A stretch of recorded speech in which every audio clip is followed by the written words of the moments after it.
गुलामी है। इससे पहले मुसलमानों की गुलामी, उससे पहले और जो भी विदेशी आक्रमणकारी आए टीका नहीं लगाना है, गोपीचंद उनकी टीका नहीं लगता इसका। उनकी गुलामी, तो अब तो गुलामी करते आ रहे हैं, तो आदत है।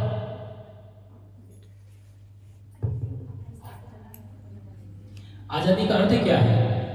अगर हम कुछ गलत हो रहा है समाज में, उसका विरोध ना करें और कहते हैं कि हम आजाद हुए और देश का संविधान लागू हुआ है। संविधान का मतलब क्या है? प्रजा का शासन प्रजा के लिए। कहाँ है प्रजा का शासन?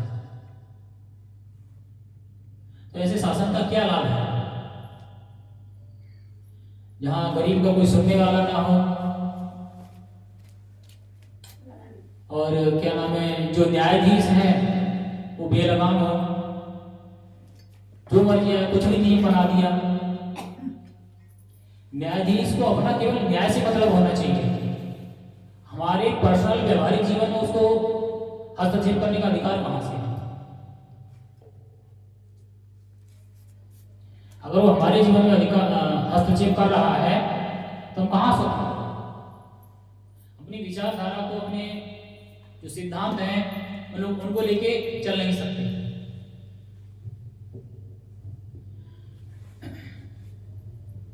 तो जो हमारे ऊपर अधिकार है किसका है? नेताओं का, अधिकारियों का।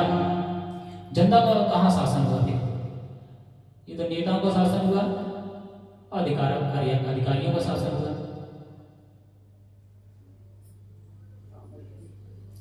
न्याय मांगने जाओ तो पूरा जीवन निकल जाता है, न्याय ही नहीं मिलता। तो हम ऐसे कैसे आजाद हुए हैं कि हमारे साथ न्याय ही नहीं होता है?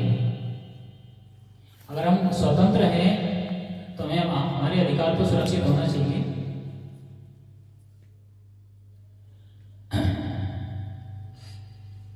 कि हम केवल अपने मन से आजाद हुए हैं।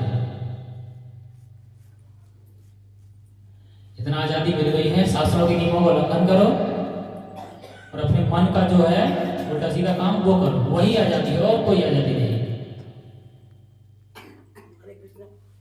गर्म पानी नहीं, गर्म पानी नहीं। आजादी क्या है? सही बात तो ये है, आजादी का कोई मीनिंग है नहीं। हमेशा हमें नियमों के अंतर्गत कार्य करना होता है। आजादी का अर्थ होता है मनमाने ढंग से व्यवहार करना। आजकल लोग तो यही समझते हैं।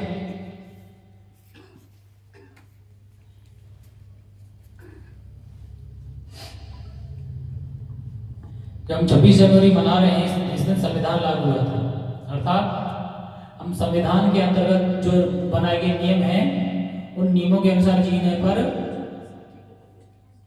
हमने सहमति जताई थी।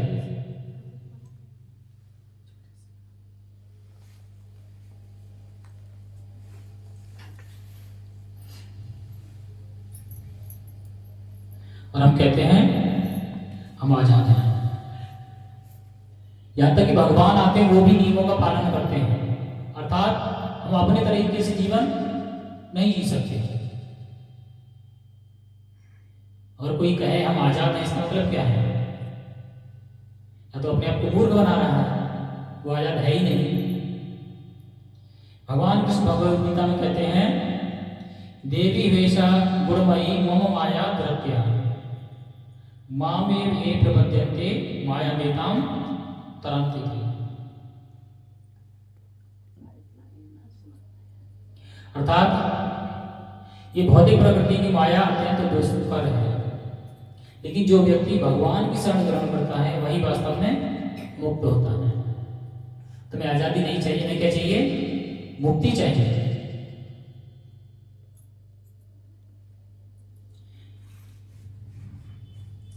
लेकिन हम अपने हिसाब से मन गढ़ंत नियम बनाते रहते हैं और खुश होते रहते हैं। कोई नियम बना दिया न्यायाधीश कि कोई स्त्री जो है स्वेच्छा से पुरुष के साथ संबंध बनाए तो कोई क्राइम नहीं है।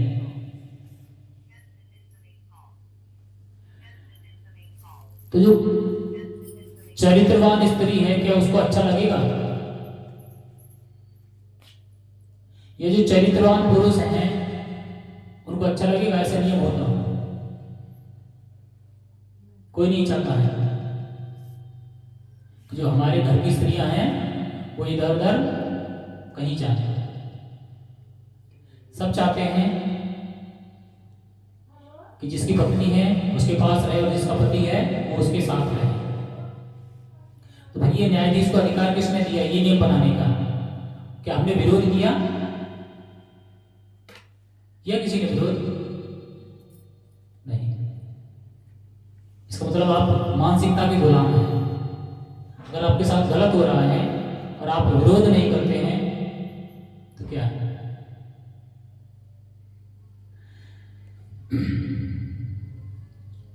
तो जीना खाना तो अंग्रेजों के समय में भी हो रहा था, कमाते रहे, खाते थे, सोते थे, आज भी हो रहा है।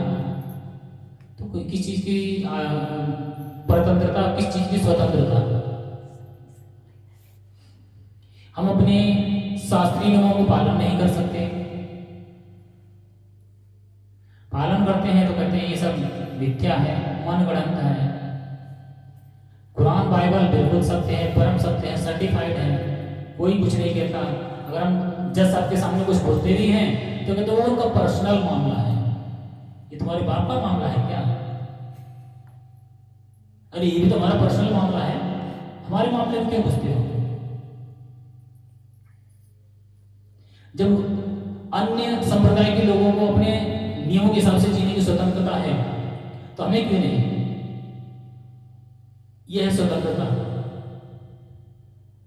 और हम ऐसे भी हैं कि हमें कोई भी कुछ भी नहीं, किसी ने लाद दिया हमने स्वीकार कर लिया, हमारे ऊपर जजिया लगाया स्वीकार कर लिया।